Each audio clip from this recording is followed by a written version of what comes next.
Alors, vous venez d'avoir votre brevet, vous venez d'avoir votre baccalauréat. Cette vidéo est faite pour vous. Je vous demande donc de la suivre jusqu'à la fin.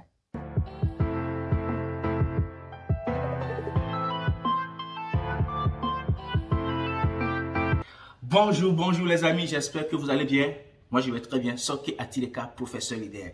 Aujourd'hui c'est un jour spécial pour moi, je suis très content parce que dans cette vidéo, nous allons toucher du doigt une problématique importante. Nous allons parler de l'orientation scolaire et professionnelle.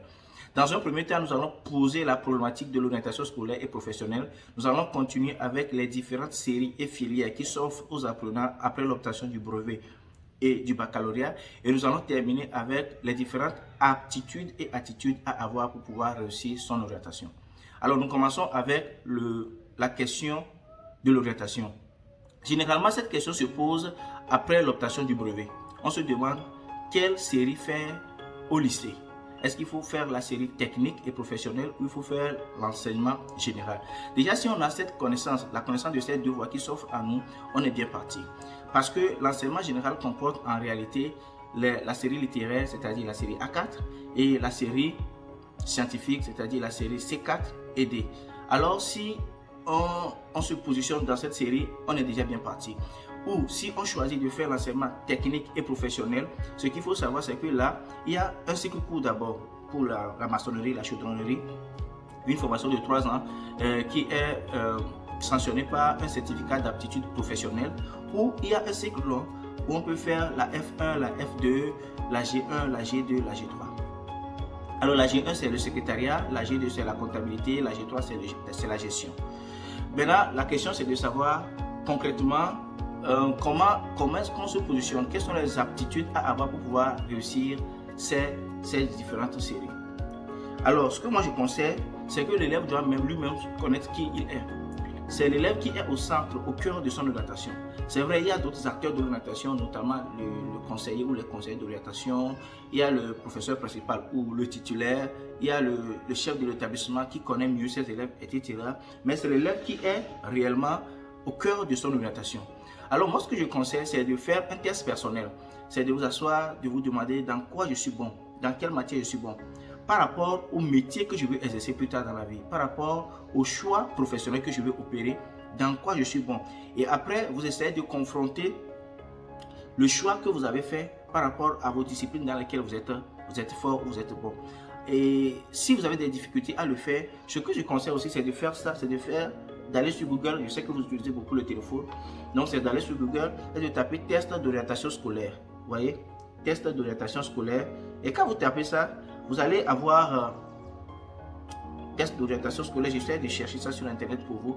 Vous tapez test d'orientation scolaire sur internet et vous allez avoir des tests qui s'offrent à vous gratuitement.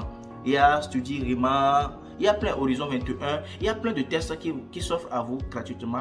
Et vous allez essayer de voir quelle est votre personnalité, quelles sont vos sources de motivation, pourquoi vous choisissez tel métier. Et c'est par rapport à ça que vous allez essayer de voir les différentes disciplines dans lesquelles vous êtes fort. Supposons qu'un élève aspire à devenir un médecin ou un docteur, voilà. Il va voir s'il est bon en mathématiques, s'il est bon en SVT, s'il est bon en physique-chimie. Si l'élève n'est pas bon dans ces 3 matières, par exemple, la question c'est de savoir est-ce que je suis prêt à m'investir davantage pour pouvoir réussir ces différentes disciplines. Est-ce que je suis prêt à consacrer plusieurs heures de travail, plusieurs heures d'activité personnelle pour pouvoir réussir ces disciplines? S'il dit oui à ça, alors il peut essayer, il peut tenter. Parce que moi, je suis de ceux qui pensent qu'il n'y a pas de barrière infranchissable. Vous savez, c'est l'envie, c'est le désir ardent de réussir un domaine qui nous pousse à travailler davantage. Donc, si on n'a pas cette envie, si on n'a pas cette détermination, si on n'a pas cette force, on ne pourra rien faire. Ou carrément, on se demande peut-être si un élève est fort en littérature, il aspire à devenir par exemple un juriste, un journaliste, un interprète, etc.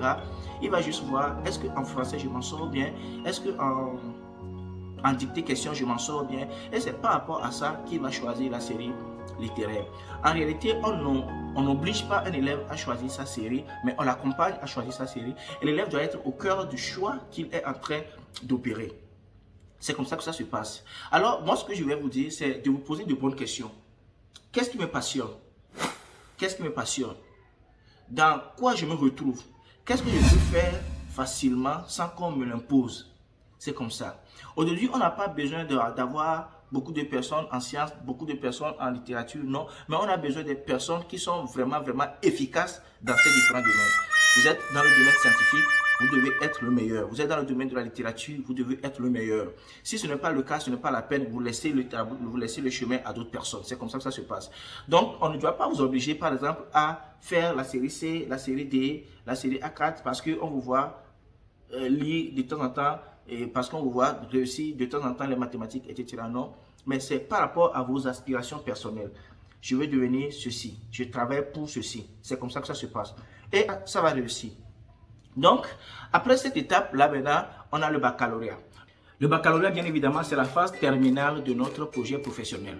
Là, on doit réussir à trouver les filières qui sont en adéquation avec ce que nous avons fait au lycée. Il est important de voir réellement, d'avoir une idée assez claire sur les différentes formations qui sont disponibles dans les universités privées et dans les universités officielles. Alors, dans les universités officielles ou publiques, au Togo par exemple, on en a deux. Il y a l'université publique de Lomé et puis l'université de Kara où les formations sont de bonne qualité. De la même manière, dans les universités privées également, nous pouvons trouver des formations de qualité. Il nous revient alors d'aller sur Internet, d'aller sur Google et d'avoir toutes les informations concernant toutes ces universités avant de faire notre choix de filière. Une autre vidéo sera faite sur les différentes filières universitaires et les différents métiers porteurs de nos jours. Il va falloir qu'on fasse un choix éclairé aujourd'hui pour ne pas regretter plus tard. Parce que nombreux sont ces étudiants qui cherchent à faire une autre orientation après avoir perdu 2 ans ou 3 ans. Ce n'est pas quelque chose de mauvais, mais ça perd du temps et on peut réussir correctement son orientation grâce à ces différentes informations que je viens de vous donner dans cette vidéo.